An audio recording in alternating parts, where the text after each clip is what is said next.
तोरा खानदान में सब दास दास यानी बड़ चिकन सही बात है। लेकिन ई पासमा जे कह देले में हमरा शौक है एगे बुझिए ना सुन की सब हमरा दासे दास जे घर में छै। हाँ। आई जे कह छै पासमान केना चल एलो तोरा घर में केना हमर जे मम्मी रहे ना मम्मी केकरा कहै छी रे मैं के कहै छियै मम्मी। अच्छा मैं कह हमर जे मम्मी छलै हाँ ओ जे छै लव मैरिज शादी केने छलै पासमान के साथ में। भाई के रे ताई दुआरा अरे भाई के बियाह केने रह कोनो जन्मल भी से बुझबो भाई के कर के कोई घर ढुक के कोई घर ढुक के तब तो पासमान के तू पापा कहे थे भी। हां पापा कहबै ना हमरा जन्म करके तो पापा नहीं कहबै पासमान करे। हां जी तो भाई के बियाह केल को अब जमा करना कोनो हम जन्मलिए से देखती है। चल ठीक है आगो भाग ये बच्चे हाल अरे आगे रहिया जो ढिलियई गदी दिसा अपनी गे मां हाली जाग गई बई हाल जी जान दे गे मां हाली जाग गई बई चाल भेली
हमारा काम है भगवान को नाम लेने का भगवान का काम है गिरते हुए को थाम लेने का। ये रास्ता चलने वाले को रास्ता चलने वाले को रास्ता तमान मिल जाते हैं। इन्हीं महफिल में बैठने वाले सजनों को सबको मेरा परिणाम है। एक दूर से आओ लग में बैठो एक दूर से आओ लग में बैठो आपस में रखो मेल और ध्यान लगा कर देखो ये जी सुंदर बन का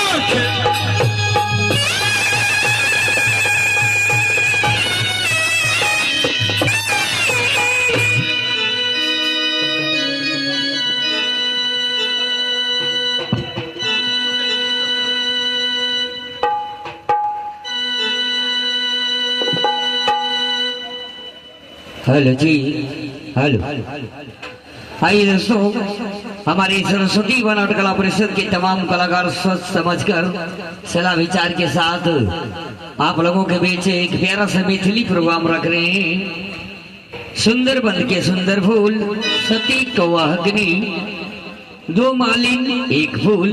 बहुत ही दर्दनाक कहानी, अच्छा कहानी है।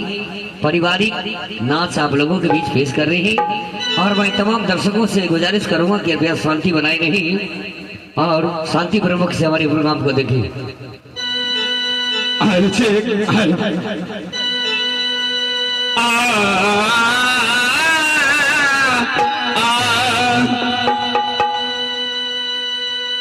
सदा भवानी दाहिनी, सदा भवानी दाहिनी, जी सन्मुख रहे हे गणेश। और 5 देव मिलन कछा करे जी बहे माँ विष्णु।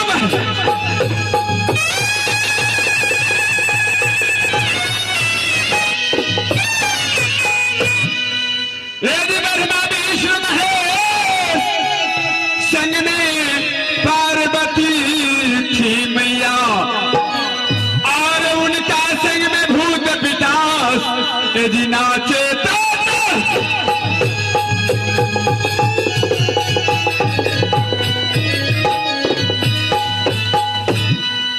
नमो नमो श्री जानकी, नमो नमो श्री जानकी जी, नमो नमो श्री राम।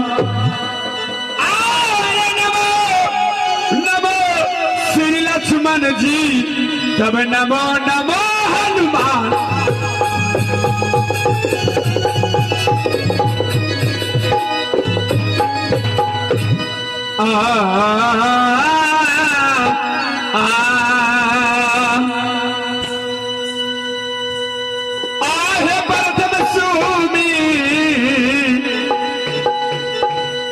राना हो कार्य मैया साथी हो जी के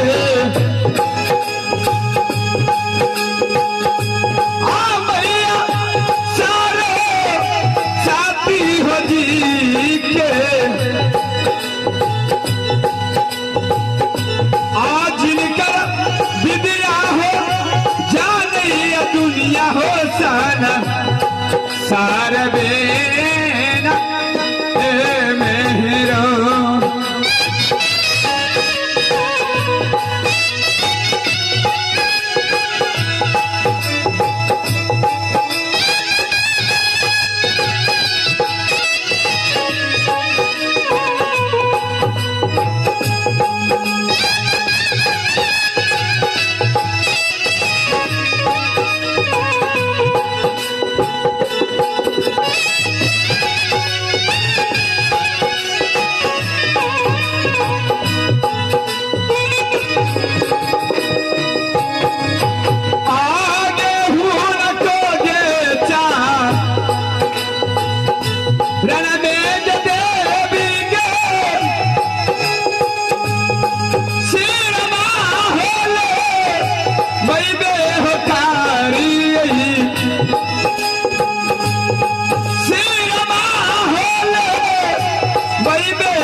बाबी ना मेहरो।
आज कर दिया हो जाल ये दुनिया हो साना सारा बेना मेहरो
बाबी यही ना मेहरो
यानी कि आप लोग की समक्ष नाच रखा है सुंदर बन का सुंदर फूल सती कौवा हकली दो मालिन एक फूल।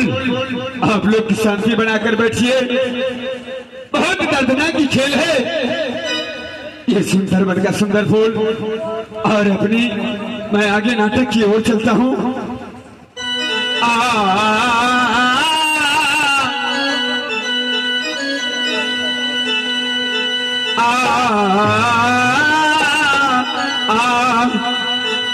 घर बोराज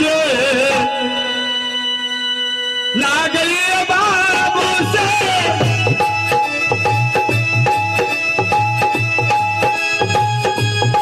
सोना पुरसा हरिया हो लागै छै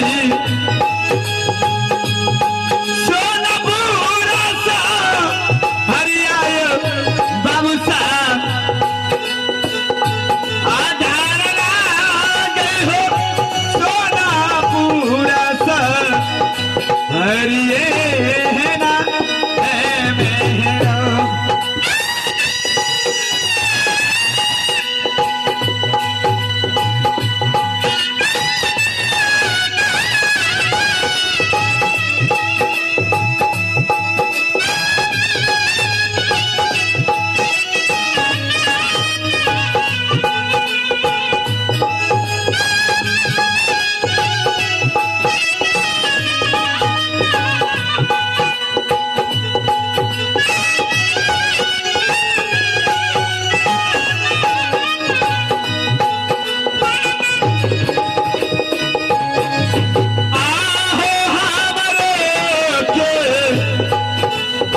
मैया दी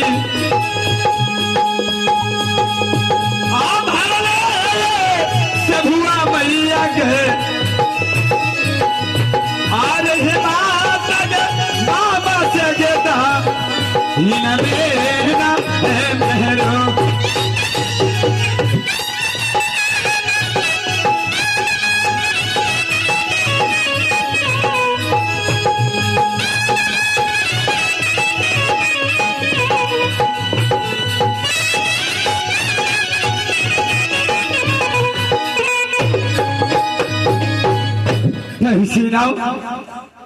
यानी कि मेरा घर राज शिवनापुर पड़ता है और मेरा नाम राजा सोना सिंह पड़ता है। बहुत अफसोस की बात है, ये सोनापुर शहर 14 कोस की राज है, उत्तर दक्षिण पूरा पश्चिम कंचनगढ़ हवेली। परंतु एक अफसोस की बात है, सोना सिंह राजा ने 6 शादी कर चुका है, परंतु किसी के पास ना तो पुत्र है और ना तो पुत्री है। इसीलिए सोनापुर शहर में पुत्र राज कहलाता है। हे भगवान, आज इस सोनापुर शहर में जिस रास्ते से मैं चलता हूं, लोग मुझे धिक्कारते हैं। जो राजा सोना सिंह ने 6 महारानी 6 शादी कर चुका है, परंतु किसी के पास ना तो बेटा है और ना बेटी है। हे भगवान, 4 वन में 3 वन गुजर चुका है। इस राज में ना तो पुत्र ना पुत्री पैदा लिया है, इसीलिए सोनापुर शहर निपुत्र राज कहलाता है।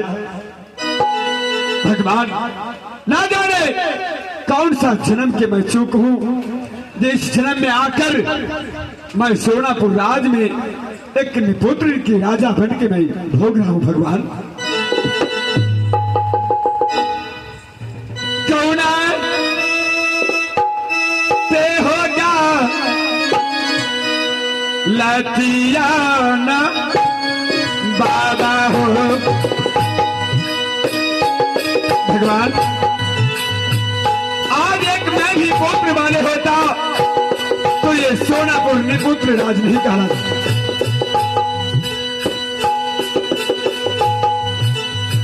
सोना पूरा सा हरिया में खिलौना,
हेलो चेक हेलो। दादाजी अभी अभी हमारे दरबार में कौन ऐसा आदमी है जो हल्ला मचा रहा है? अच्छा यानी राजा साहब, ठीक है मैं चलकर देखता हूँ। पिया हो कर देव कैसे रोज रोज बर्दाश्त करेला। पिया हो कर देव कैसे रोज रोज बर्दाश्त करेला। अबेला रोज घरे की रोज लगल कर, अबेला रोज घरे की रोज लगल कर। कहियो उपास सुतेला, कहियो उपास सुतेला। सया हो पर देश कैसे रोज बर्दाश्त करेला। पिया हो पर देश कैसे रोज बजा वाला बंद करेगा ढोलक वाला। हेलो चेक, ठीक है मैं महाराज के देखता हूँ। कौन अच्छा हो? ओह मैं देख गया हूँ। अब झूठी पार आया आना मोह करे चाहिए।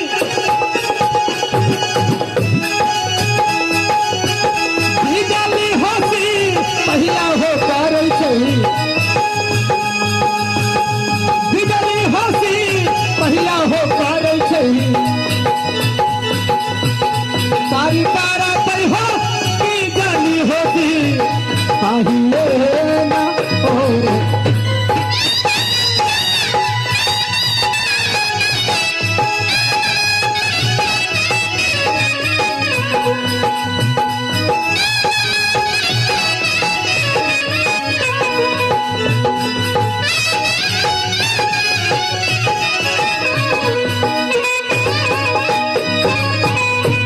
आशीर्वाद प्रणाम महाराज, शुभ प्रणाम। आशीर्वाद दिल्ली से। क्या बात है महाराज? बताओ हुकुम कीजिए किसको मारना है और किसको छोड़ना है। अरे बहादुर, आई किसी को नहीं मारना है। अच्छा अच्छा, किसी को नहीं मारना है। सुनो जी महाराज। पहले यह बताओ आज मैं कितना देर से आवाज लगा रहा हूँ। बंदूक कर रख देखिए। रख दो। गोली गोली लेकिन लाउड है हुजूर, इसमें गोली लाउड है, 52 गोली लाउड है, देखना। अरे सुनो ए मोटू, जरा सोच समझ के इनमें हाथ मत लगाना भाई। बिजली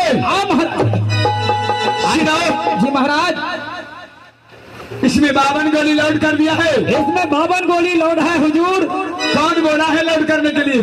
लोड क्या कर रख दिलिए, भा सके छे कोनो बदमाश आबि गेले, जखनिए पहुंचता सीधा ठोकिए न देबै। ठीक है जी महाराज। या बताओ इतना देर से मैं आवाज लगा रहा हूं, अंदर में क्या कर रहा था अभी तक? ए महाराज, इतना देर से आप आवाज लगा रहे थे। हाँ। आप पूछ रहे हैं अंदर में क्या कर रहे थे। हाँ तो सुनिए महाराज, अंदर में हम ले रहे थे।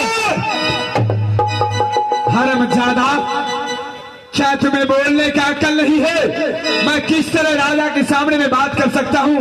हुजूर सुनिए ना, आप तो गलत समझ जाते हैं। रुकिए, हम क्या ले रहे थे जरा सुनिए। वो सुतिल हमें लेती जब बैठ गए लेती, देख देख के लेती, हरि जी के नाम मन कर लेते हो रहती, हरि जी के नाम मन।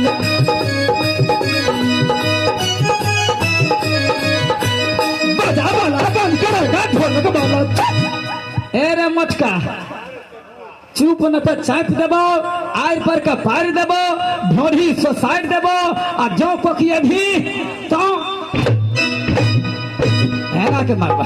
हाँ बोलिए हुजूर, क्या हाँ? जी आप क्या समझ गए थे महाराज? गलत समझ गए थे। हाँ। आप क्या समझ गए थे गलत? हाँ। मैं अल्लाह खुदा को नाम ले रहे थे, बाबा विश्वकर्मा को नाम ले रहे थे, माता भोला नहीं, माता भोला नहीं, बाबा भोला को नाम ले रहे थे हुजूर। शाबाश बहादुर। क्यों नहीं मैं महाराज? तो सोचा तू गलत बोल रहा है। जी नहीं, जी नहीं। इसीलिए मैंने तुम्हें डांटा हूँ। ठीक है। सुनो जी महाराज। क्या तुम्हें ये पता नहीं है? बोलिए हुजूर। राज सोना सेन 14 कोस की राज है। क्यों नहीं? सोनापुर शहर ये 14 कोस की राज है। उत्तर दक्षिण जी पूरा महाराज। पश्चिम 14 कोस की राजा क्यों नहीं? ये सोना सिंह है। परंतु 6 शादी मैंने कर चुका हूँ, सही बात महाराज। किसी को पास ना तो पुत्र है और ना पुत्र है। सही बात है महाराज। इस चंदन क्या कहते हैं, सोनापुर शहर सोनापुर राज में कोई चीज का कमी नहीं है हुजूर, लेकिन एक बालक का कमी है। हाँ, आप बिजली से जी महाराज। तुम तो एक बचपन से इस ड्योढ़ी में नौकरी रहते हो। क्यों नहीं महाराज? आज 4 पर में 3 पर गुजर चुका है जी परमात्मा एक भी बालक इस राज में नहीं दिया है। सही बात, बड़ी दुख की बात है महाराज, बड़ी दुख की बात है। क्यों नहीं मिलने से महारानी इस वक्त कहाँ है? जो महारानी को बुला कर लिया हो भी ठीक है महाराज, आप सिंहासन पे आराम कीजिए, मैं महारानी के पास चलता हूँ। क्यों नहीं, जल्दी जाओ।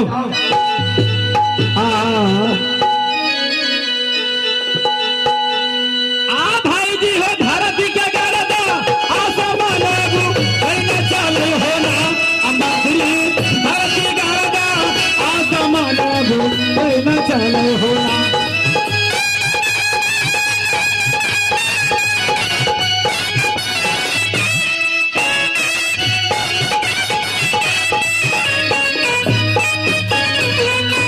भाजी हो जो में है जलिए सिंगा दराए ताजा जुमई होना बिजली जुमी के लई सिंगा दराए ताजा जुमई होना।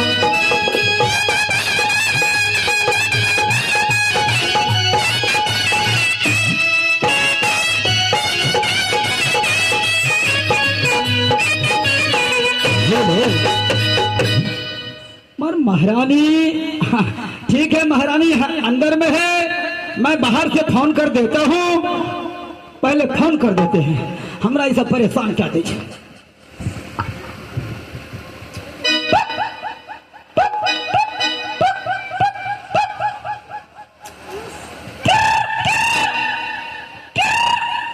हाँ हेलो हेलो। रानी जी प्रणाम प्रणाम। अरे बेहुदा, आई ये मरौना थाना फोन लग गया है। अरे यार थाना नहीं लगाए थे। अरे मैं वहाँ का बड़ा तो रोका बोल रहा हूँ। कौन बोल रहे हैं? मरौना थाना से जी डीएसपी बोल रहा हूँ मैं। अच्छा ठीक है राम। अरे सर गलती हो गया, गलती हो गया, गलती हो गया। रोल नंबर लग गया, रोल नंबर। ऐसे करोगे तो 6 महीने अंदर कर दूंगा। अच्छा अंदर मत कीजिए, मैं नाच पार्टी हूँ सर। देख करके लगाया करो। ठीक है ओके। यहाँ मोबाइल है काल लगलिए, परसू लगलिए, लग गए आई केना दोसर जगह लग गए, फिर से लगाबे छियै।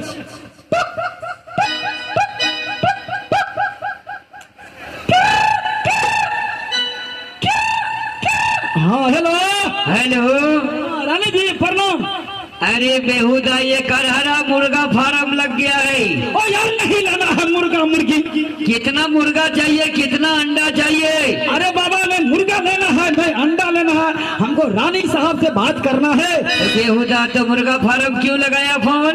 मुर्गा फार्म लग गया और क्या, करहरा मुर्गा फार्म से बोल रहा हूँ मैं। ठीक है मैं फोन रखता हूँ ओके बात। अरे बड़ा मोन है जे मोबाइल का फोड़ दिए कथी नहीं मोदी कुमार चल के। हाँ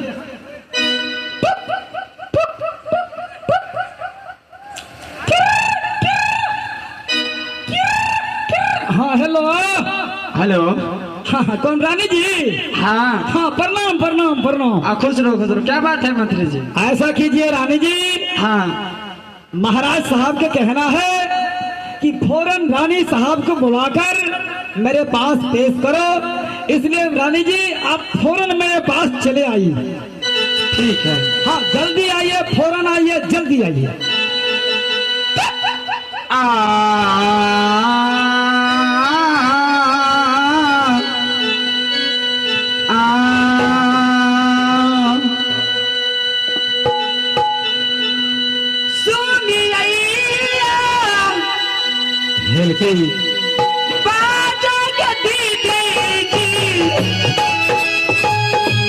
रानी जी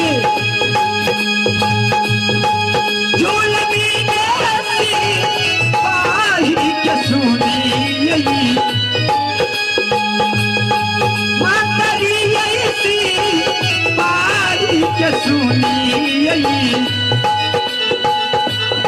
सुनिए दीदी तारी ऐसी पाहिए ना रो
मंत्री जी क्या बात है मंत्री जी? रानी जी बात ऐसा है, हाँ महाराज साहब आपको अभिलम बुलाई है, सिंहासन में बैठे हैं महाराज, आप चलकर देखिए और जाइए और बातें कीजिए।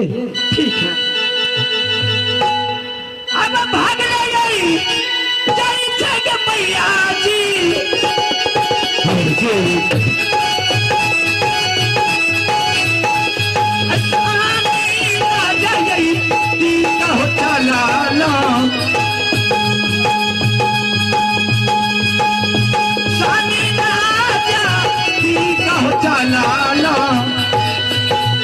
चल भाई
आशीर्वाद महारानी।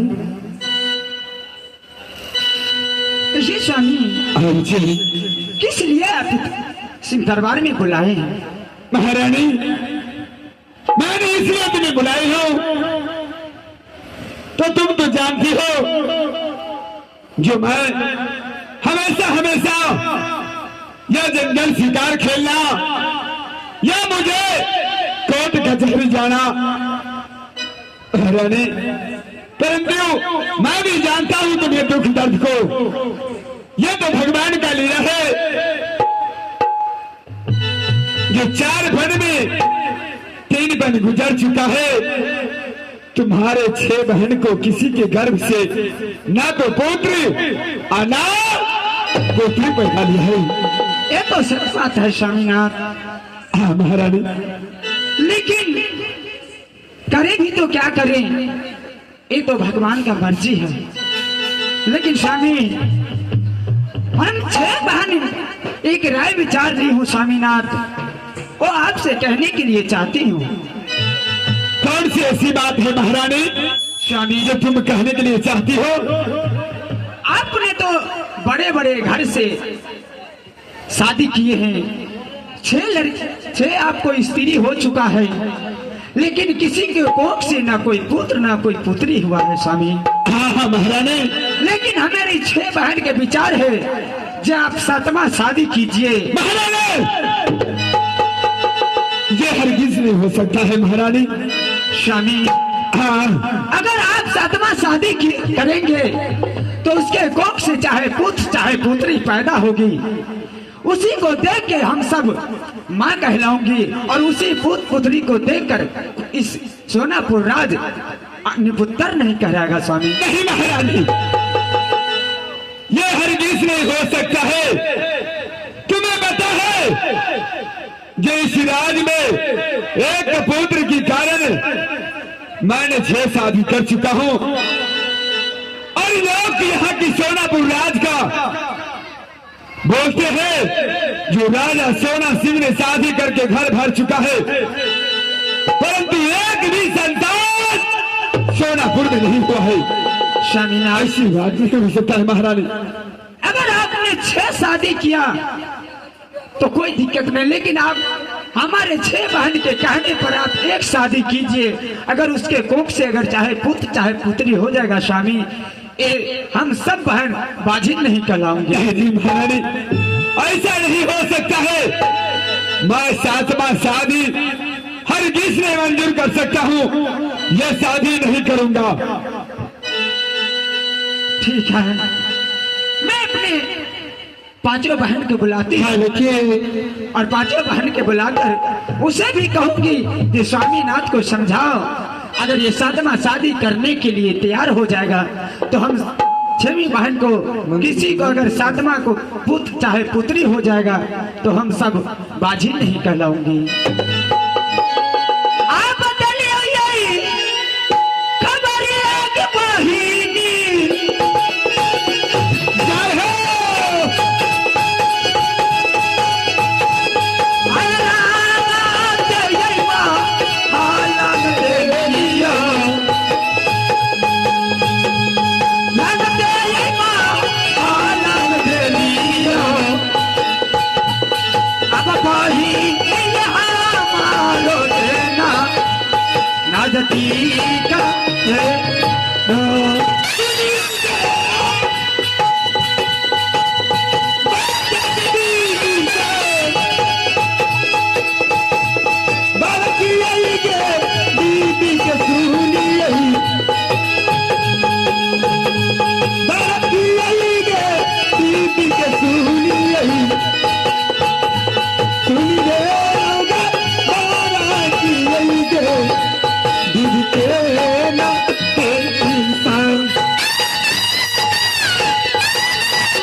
प्रणाम दीदी। खुश रहो बहन। दीदी हाँ, सबसे पहले ये बताइए राज्य में कुछ मंगल तो है दीदी? हाँ दीदी, बोलो सब बहन। कुशल हैं, सब ठीक ठाक हैं। दीदी हाँ, हम सब बहन सो रहे थे, आप किस लिए बुलाए हैं दीदी? ये कह के सुनाइए दीदी। देखो हाँ दीदी। तुम तो जानते हो जो हमारे 6 बहन हम यहाँ रहते हैं इस सोनापुर राज में। हाँ दीदी। लेकिन किसी के कोख से ना कोई पुत्र ना कोई पुत्री जन्म लिया है। ये बात तो सत्य है दीदी। मैंने स्वामीनाथ को कहा, जी स्वामीनाथ हाँ देखिए। आप 7वां शादी कीजिए, हाँ चाहे उसका कोख से पुत्र चाहे पुत्री पैदा लेगी, हम सब बाजी नहीं कहलाऊंगी। ए दीदी, हाँ ये तो हमारी मन का और दिल का बात छीन ली है दीदी। हाँ ये तो हमारी सब बहन अगर 7वां शादी स्वामी जी को कराते हैं तो बहुत खुशी की बात है दीदी। देखो, हाँ दीदी। हम तो उसे बहुत मनाए लेकिन वो शादी करने के लिए तैयार नहीं है। चलो सब बहन उसे मनाते हैं, क्यों नहीं शादी करने के लिए तैयार हो जाएगा तो बहुत खुशी की बात है। ठीक है दीदी, चलो। झूठी पार नाम है स्वामी जी, तो रनिया में गोरिया, तो रनिया में गोरिया, मान से सीता स्वामी जी।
स्वामी जी, महारानी स्वामी जी, खुश हो।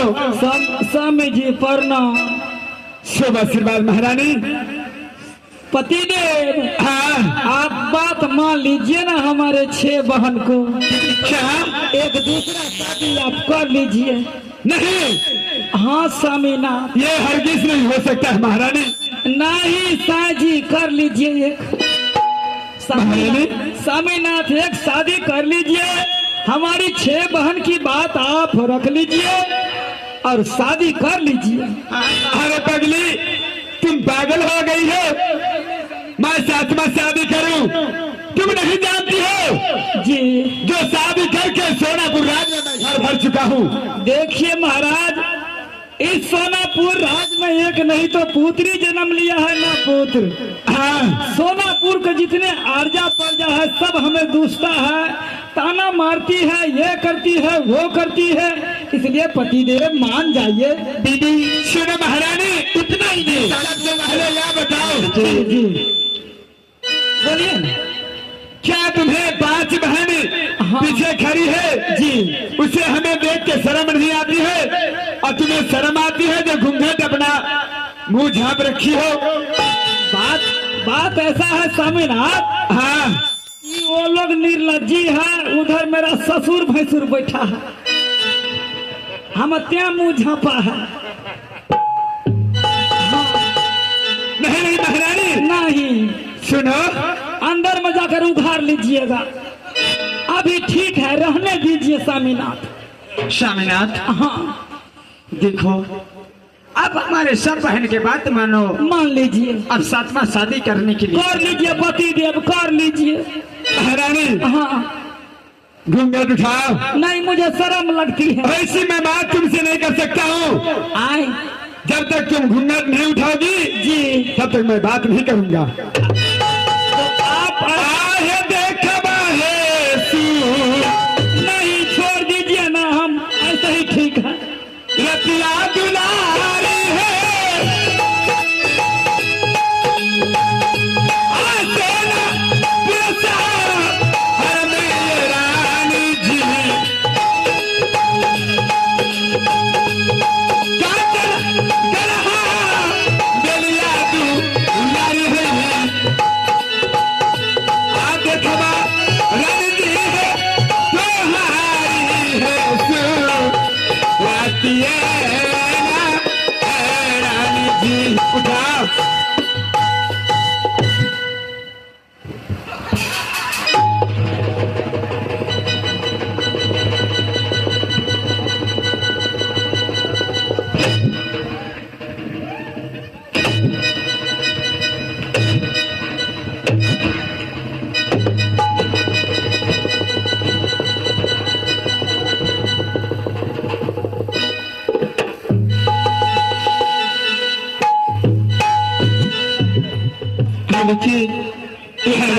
हेलो,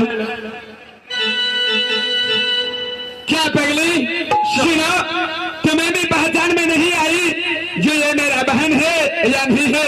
ये स्वामी जी, हाँ हम तो छोटी समझ के आने दी थी स्वामी। हाँ बोलो। सोचे थे जो छोटी बहन आई है उसी करके हम लोग पहचान नहीं पाए। हाँ महारानी बोलो, लेकिन आगे स्वामी, क्या बोलना है स्वामी, तुम्हें?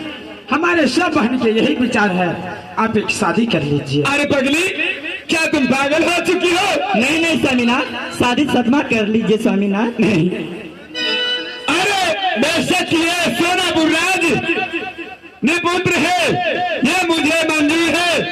तुम 6 बहन को मैं देखकर इस राज में जिंदगी में बिता लूंगी, 7वां शादी मैं नहीं करूंगा। सुन लीजिए स्वामी जी, अगर आप 7वां शादी नहीं करना चाहते हैं तो यहाँ नजदीक में भलवाई बाजार है स्वामीनाथ, हाँ वहाँ से आप जहर ले आइए, हम 6 बहन को दे दीजिए, क्योंकि हम भी ताना नहीं सुनना चाहते हैं स्वामीनाथ।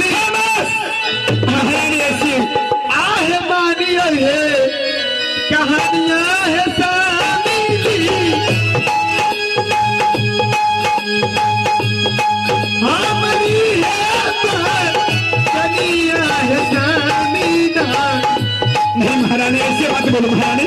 हमारी है कहानियां है स्वामी जी, मान लीजिए हमारे हेला जानिया ना हे सानी, आगे बाती आगे बहू नहीं स्वामीनाथ। लगे तू यार गे सोना पुरसा हमें ये नानी जी, सोना पुरसा हमें तू नारी है।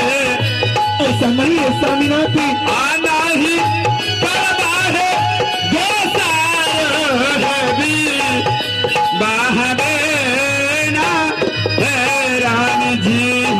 ये बोले बोले स्वामी जी,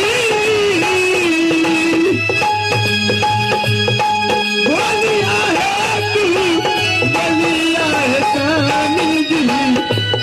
नहीं महारानी, मैं सच कह रहा हूँ।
स्वामीनाथ जी। क्या तुम्हें कहना है मैं 7वां शादी करूं?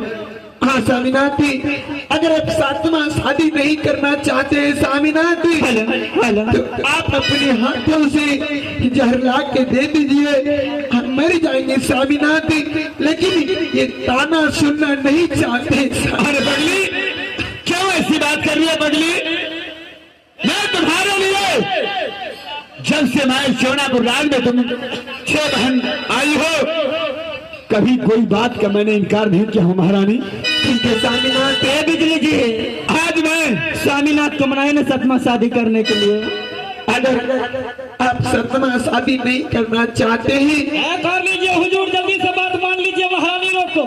हाँ स्वामीनाथ जी, क्योंकि अगर आप 7वां शादी कर लेते हैं तो ना जाने भगवान का लीला है, कहीं पुत्र या पुत्री अगर एक भी हो जाएंगे जी, तो हमारी सब बहन को बाजिन का कलंक छूट जाएगा स्वामीनाथ जी। भगवान, ये तो मुझे बेबस में डाल रही है।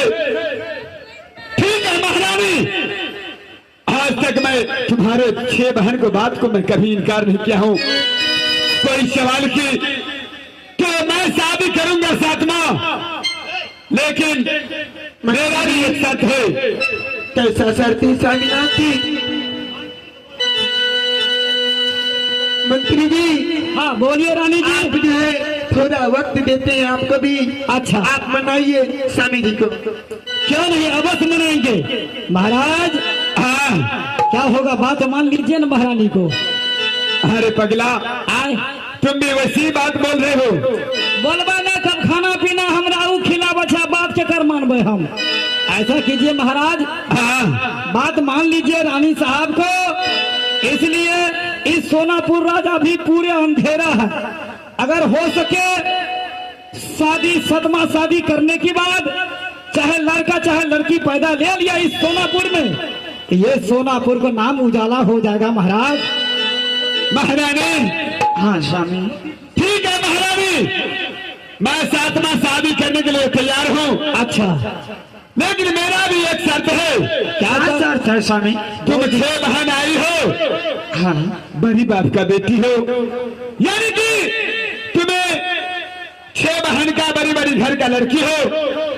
मैं 7वां शादी उससे मैं कर सकता हूँ जिससे हाँ स्वामी बोलिए। रहने के लिए घर नहीं है, पहनने के लिए बस्तर नहीं है, खाने के लिए दाना नहीं है, यानी कि गरीब से गरीब लड़की जहाँ मिलेगी उससे मैं शादी कर सकता हूँ। स्वामीनाथ जी, हाँ, तो अभी हमारी बात मंजूर है स्वामी। ठीक है, आप जो चाहते हैं, जो सबसे गरीब के गरीब घर के लड़की के साथ में शादी करूंगा, हाँ महारानी, तो हमारे सब बहन के मंजूर है। ठीक है, आप आराम कीजिए, मैं मंत्री जी को भेजकर राज में इसे भेजता हूँ, जो कहीं गरीब मिल जाएगा उसी से आप शादी कर लेना स्वामी। क्यों नहीं महारानी, मैं आराम करने के लिए जाता हूँ, तुम 6 बहन विचार कर लो। ठीक है स्वामी। मंत्री। हाँ बोलिए रानी जी।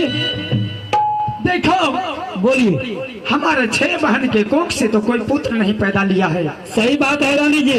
तो महाराज जी को एक शर्त है। अच्छा, इस दुनिया में जो सबसे गरीब घर का बेटी हो, जी जी, तो खाने का अन्न न हो, क्यों नहीं, पहनने का वस्त्र न हो। सही बात है, आप वैसा लड़की ढूंढिए। अच्छा, और उसी के साथ स्वामीनाथ को शादी करवाइए। ठीक है मंत्री। हाँ बोलिए। और आपको खाने के लिए जो सब सामान चाहिए, अच्छा, आपको कहिए, हम पैसे दे देते हैं, बाजार में भलुआई बाजार में आप ले लीजिएगा। सुनिए रानी जी। हाँ मंत्री जी। जब महाराज साहब का ऐसा विचार है, हाँ हाँ, लड़की कर शादी करेंगे उस लड़की से जिसको खाने के लिए दाना नहीं मिलेगा, हाँ मंत्री, पहनने के लिए बस्तर नहीं होगा, हाँ हाँ, और रहने के लिए घर नहीं होगा, हाँ मंत्री, यानी उससे महाराज शादी करेगा। हाँ तो ठीक है, एक बात सुनिए रानी जी। कहा मंत्री? उसको खोजने में हमको थोड़ा टाइम लगेगा। ठीक है मंत्री, आपको जितना समय लगे, इस राज्य में ना मिले, कहीं और मिले, कहीं से तुम खोज के लाओ। सुनिए ना, अगर हमको हिंदुस्तान में नहीं मिलेगा तो हमको पाकिस्तान भी जाने पड़ेगा। नहीं मंत्री, पाकिस्तान का नहीं चाहिए। अच्छा, पाकिस्तानी नहीं चाहिए? नहीं, हिंदुस्तानी चाहिए। तो ठीक है, आप ऐसा कीजिए, हमको 1 कुंटल सत्तू पिसवा दीजिए और 1 कुंटल नमक दे दीजिए, 50 किलो हरा मिर्च दे दीजिए। हाँ, खर्चा के लिए। हाँ, और बोलो मंत्री। और थोड़ा बहुत टका पैसा दीजिए, सारी दिन घूमेंगे और शाम को थोड़ा चुबुआ मारेंगे। जी ठीक है मंत्री, ठीक। हम सब मिल के आराम करने जाती हूँ। क्यों नहीं? तुम जाओ मंत्री यहाँ से। ठीक, जहाँ मिले खोज के ले आओ मंत्री। ठीक है, आप जाइए, आराम कीजिए महल में, मैं चलता हूँ।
ठीक है मास्टर साहब, मैं चलता हूँ लड़की के खोज में। जहाँ मिलेगा हमको वहां से खोज कर लाना है। अब भागा ला जाए, आ चला चाह बिजली।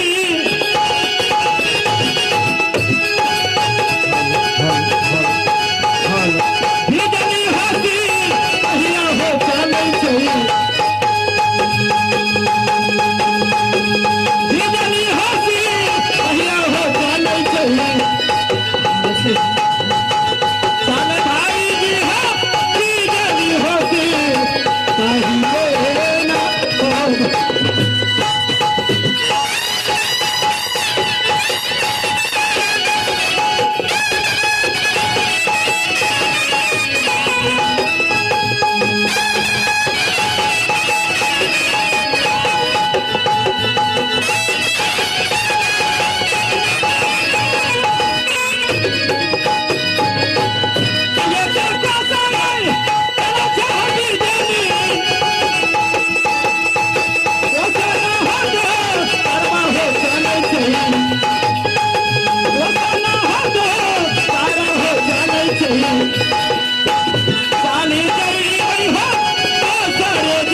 मास्टर साहब, बाप रे बाप, तेसर राज में पहुंच लो, लेकिन अभी तक हमरा लड़की ने मिल रहा है।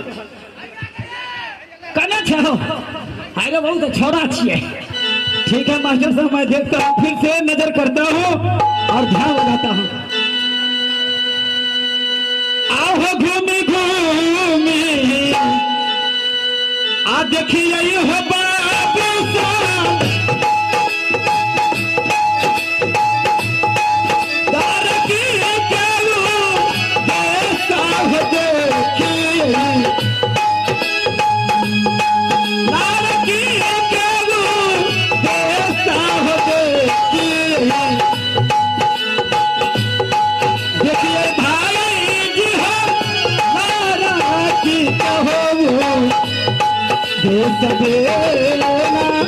ओ भाई जी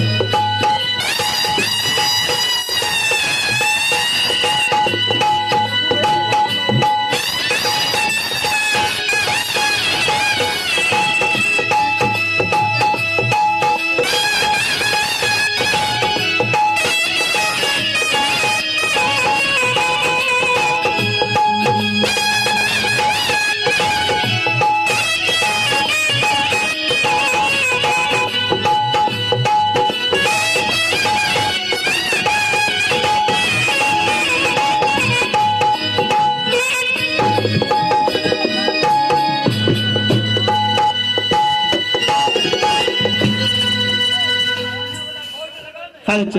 हेलो